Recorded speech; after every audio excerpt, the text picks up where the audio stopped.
1859, northwestern Pennsylvania. A black liquid begins seeping from the ground. Men call it rock oil.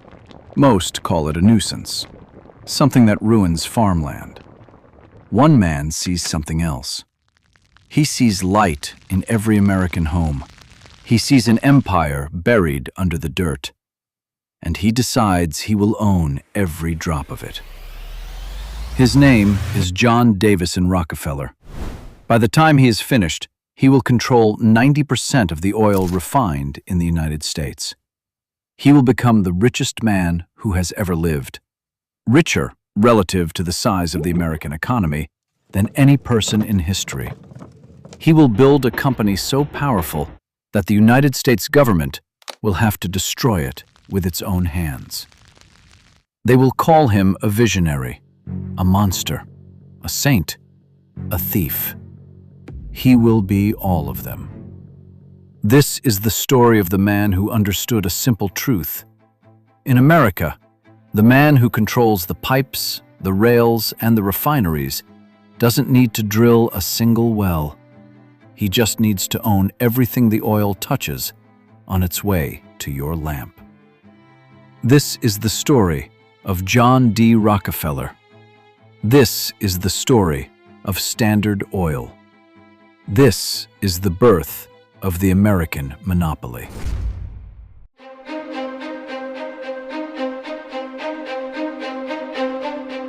Cleveland, Ohio, 1855. A 16-year-old walks the streets looking for work. Thin, serious, unsmiling. A boy who already knows the world does not hand out favors. His father, William Rockefeller, is a con man. A traveling salesman who peddles fake medicine, marries a second wife under a false name, and vanishes for months at a time. From his father, young John learns two rules that will rule his life. Never trust a man who talks too much, and never let anyone see your next move. His mother, Eliza, is the opposite. Devout, disciplined, unyielding. She drills one phrase into her son that he will repeat for the rest of his life. Waste nothing. Save everything. Every penny has a purpose. Rockefeller takes a job as an assistant bookkeeper for less than $1 a day. But numbers, to this quiet teenager, are not boring. Numbers are the only thing that doesn't lie. In a world full of liars like his own father, the ledger becomes his Bible. He tracks every expense. He notices every inefficiency. And he begins to see what almost no one else sees. The real money isn't made by the man doing the flashy, dangerous work. The real money is made by the man who controls the boring, invisible systems everyone else depends on. By 19, he has saved enough, along with a loan from his father at interest, to start his own commission business. His partners find him exhausting, meticulous, obsessive. By his early 20s, he is already a man of modest wealth in Cleveland. Then, in 1859, the ground opens up in Pennsylvania. Edwin Drake strikes oil at Titusville. Within months, thousands of men flood the region. America's first great resource rush. Men buy land sight unseen, drill wells that flood, catch fire, or run dry. Fortunes rise and collapse in a single season. Rockefeller watches from Cleveland, and he does something almost no one else does. He does not go to the oil fields. He understands what the wildcatters don't. Drilling for oil is a gamble. Refining it, turning that foul black liquid into clean burning kerosene that every household in America needs, is a business. And businesses can be controlled. In 1863, he invests in his first refinery. By 1865, at 25 years old, he buys out his partners and takes control. He tells them, that he intends to build the largest oil refining operation in the world. They think he's insane. Cleveland already has 30 refineries. The market is chaos, oversaturated, price crashing, brutal chaos. Rockefeller doesn't see chaos. He sees a market that hasn't been disciplined yet.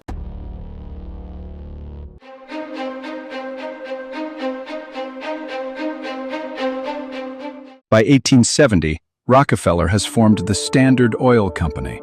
His refinery is already the largest in Cleveland. But largest is not enough. He wants total control. And he understands that the fastest way to get it isn't refining more oil. It's shipping it cheaper than anyone else on Earth. Every refiner in America depends on the railroads, and the railroads are desperate, locked in a brutal rate war, bleeding money. Rockefeller goes to them with an offer. Guarantee Standard Oil a massive, steady volume of shipments, and in return, give Standard Oil a secret, discounted rate that no competitor will ever receive. It's called a rebate. At the time, it is legal. It is also devastating. With this secret advantage, Rockefeller can now ship his oil for a fraction of what his rivals pay. His competitors have no idea why Standard Oil can consistently underprice them. They just watch their margins disappear. Then, Rockefeller makes his move. In the winter of 1872, dozens of small refinery owners in Cleveland receive a visit. Rockefeller's men lay out two options, calmly, without threats, without raised voices. Sell your refinery to Standard Oil now at a fair price, or watch it become worthless within months. Then we'll buy it for pennies. History calls it the Cleveland Massacre. In less than 2 months, Rockefeller absorbs 22 of the 26 competing refineries in the city. Some men take the deal and walk away with Standard Oil stock. Those who hold it become millionaires. Others resist. They are crushed. Within 3 years, Standard Oil controls roughly a quarter of America's entire refining capacity. Rockefeller does not see himself as a destroyer. He sees himself as a stabilizer, a man bringing order to an industry tearing itself apart through reckless competition. His rivals see something else, a machine wearing a man's face, a competitor who never loses his temper, never overpays, never shows his hand, and never, ever stops.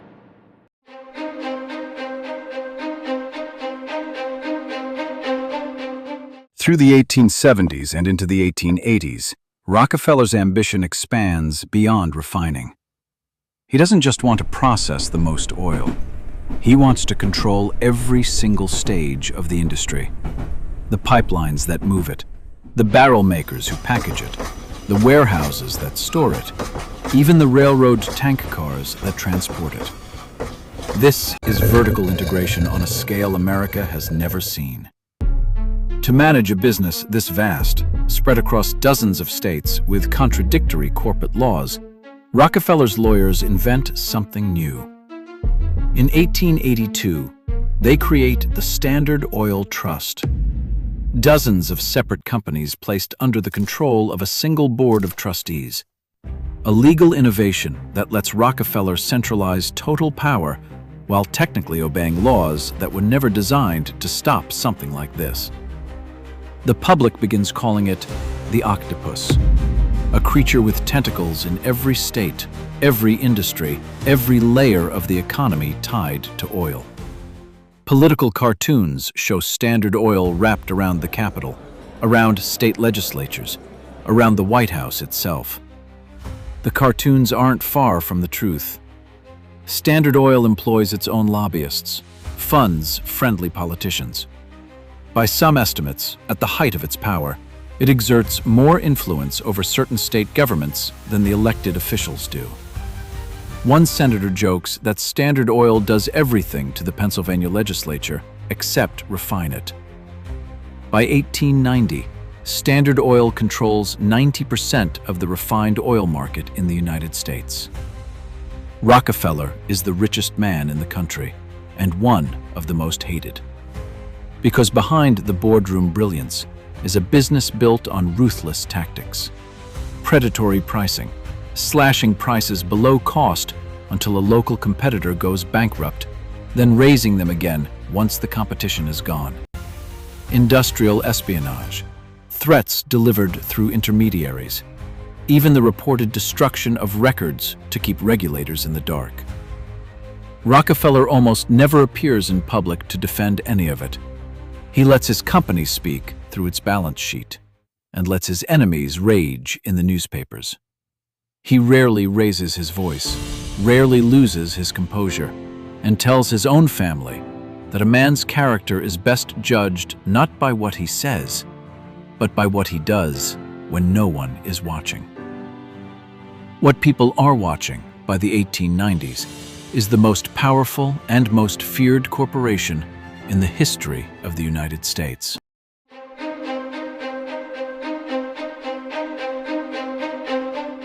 Every empire eventually meets the person who refuses to be intimidated by it. For Standard Oil, that person is a journalist named Ida Tarbell. Tarbell grows up in the oil regions of Pennsylvania.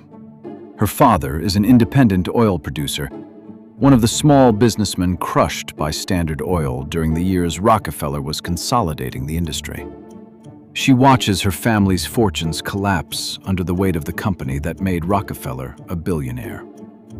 Decades later, as a journalist for McClure's magazine, Tarbell begins a methodical, years-long investigation into Standard Oil. She is not writing an angry op-ed.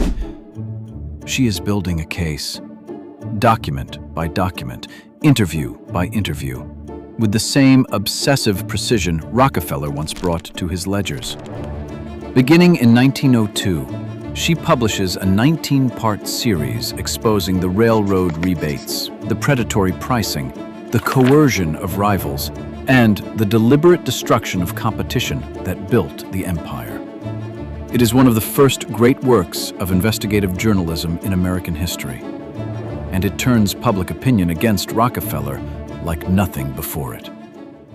Rockefeller refuses to respond publicly. Privately, associates say he refers to her only as Miss Tarbell, and reportedly cannot bring himself to read most of what she writes. But her work does something his fiercest business rivals never managed. It hands the government of the United States the evidence it needs to act. President Theodore Roosevelt has already made trust-busting the signature cause of his administration. Standard Oil becomes the biggest target of all.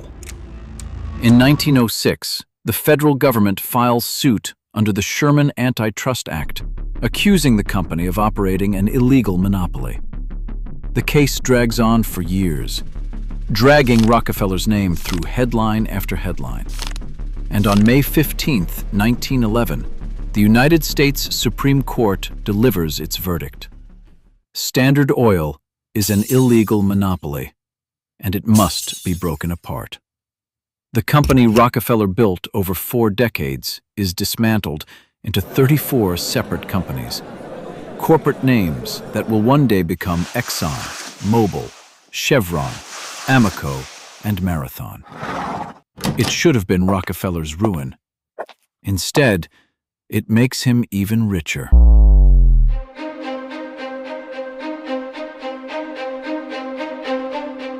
Here's the twist nobody in Washington saw coming. Rockefeller owned massive stakes in every single one of the 34 companies carved out of Standard Oil. When the breakup happens, he doesn't sell, he holds. And in the years that follow, as these newly independent companies compete and grow on their own, their combined stock value skyrockets far beyond what Standard Oil was ever worth as a single entity. The breakup meant to punish him ends up making him wealthier than he had ever been as a monopolist. By some estimates, at his peak, John D. Rockefeller's fortune equals nearly 2% of the entire American economy, a level of relative wealth no billionaire since has come close to matching. But by this point, Rockefeller is already an old man, and something in him has shifted. Decades earlier, stress and the pressure of running his empire left him diagnosed with alopecia, losing all his hair. Doctors told him he had only a short time left if he didn't change his approach to life. Rockefeller does something almost no one expects. He begins giving his fortune away, deliberately, systematically, with the same rigor he once applied to crushing competitors.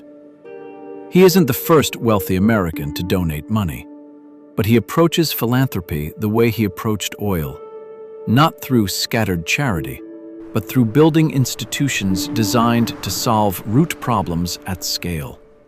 He funds the eradication of hookworm across the American South. He builds the Rockefeller Institute for Medical Research, which will later produce multiple Nobel Prize winners and help develop treatments for meningitis and yellow fever. He helps found the University of Chicago, transforming it from a small college into one of the great research universities in the world. He funds public health initiatives across multiple continents. By the time he dies in 1937, at the age of 97, John D. Rockefeller has given away roughly $500 million, a figure that, adjusted into modern terms, remains one of the largest philanthropic fortunes ever distributed by a single individual.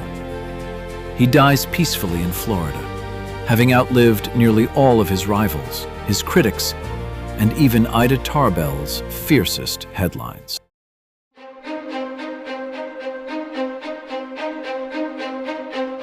So how do we remember John D. Rockefeller? Not simply as a businessman. Businessmen come and go. Rockefeller did something rarer. He invented a new way for capital itself to organize. The trust. The vertically integrated monopoly. The idea that total control of an industry, from the ground to the customer's doorstep, was not just possible, but inevitable if pursued with enough discipline. Every antitrust law written in America since 1911 exists in some form because of what Rockefeller built and what the government had to do to stop it. Every debate about corporate power, monopoly, and the proper size of a company still echoes the fight between Standard Oil and the United States government. And the companies born from his empire's breakup are still, over a century later, among the largest corporations on the planet. The descendants of a single Cleveland refinery run by a bookkeeper's son who never stopped counting every penny. Was John D. Rockefeller a villain who built his fortune by crushing everyone in his path? The record says yes. The rebates, the predatory pricing, the deliberate ruin of small competitors. Documented, proven, undeniable. Was he also a man whose obsessive efficiency brought cheap, reliable light to millions of American homes, and whose fortune, once redirected, helped cure diseases and build institutions that still function today? The record says that too. He was, in the end, exactly what his mother tried to raise and his father accidentally created.